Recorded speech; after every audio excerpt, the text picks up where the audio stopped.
नमस्कार दोस्तों, आप सभी का एक बार फिर से स्वागत है हमारे चैनल दुर्गा भक्ति मार्ग में। आज मैं आप सभी को सुनाऊंगी गर्भ गीता भाग 4। हेलो डियर बेबी, आप मेरे गर्भ में सुरक्षित ही होंगे। आप कितने भाग्यशाली हो कि आपको हमारे गर्भ में ही आध्यात्मिकता, प्रामाणिकता, सदाचार, संयम के पाठ सीखने को मिल रहे हैं। आप कितने नसीब वाले हैं जिससे गर्भ गीता सुनने को मिली है।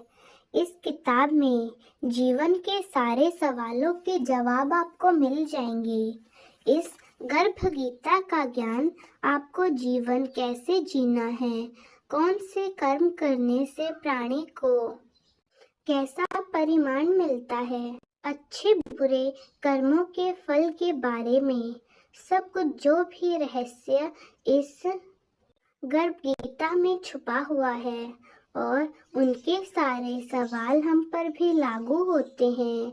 सवाल भी श्री अर्जुन गर्भ गीता में आगे बढ़ते हुए भगवान श्री कृष्ण से पूछते हैं कि हे माधव, किन पापों के कारण किसी व्यक्ति की स्त्री की असमय मृत्यु हो जाती है, अल्प आयु में उनके पुत्र मर जाते हैं और वह तेजहीन हो जाते हैं। वे कौन से पाप हैं? प्रभु श्री कृष्ण अर्जुन से कहते हैं, किसी से कर्ज लेकर ना चुकाने वाले की स्त्री मर जाती है, किसी की धरोहर को हड़प लेने वाले का पुत्र अल्पायु में ही मर जाता है, किसी की सहायता का आश्वासन देकर भी सहयोग ना करने वाले व्यक्ति तेजहीन हो जाते हैं। ये सभी भयंकर पाप, इससे हर प्राणी को बचना चाहिए। और अर्जुन आगे बढ़ते हुए भगवान श्री कृष्ण से पूछते हैं, हे दयानिधान, किस पाप के कारण प्राणी सदा रुकी रहता है और किस पाप से बोझ उठाने वाला पशु बनता है? श्री कृष्ण अर्जुन को समझाते हुए कहते हैं, हे पार्थ, अपनी कन्या को बेचने वाला मनुष्य सदा रोगी रहता है।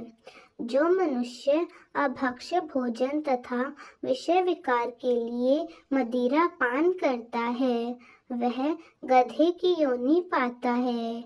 झूठी गवाही देने वाला भोजन बनाकर भोग ना निकालकर स्वयं भोजन कर लेने के बाद भगवान को दान करने वाला मनुष्य बिल्ली और शुक्र की योनि में जन्म लेता है।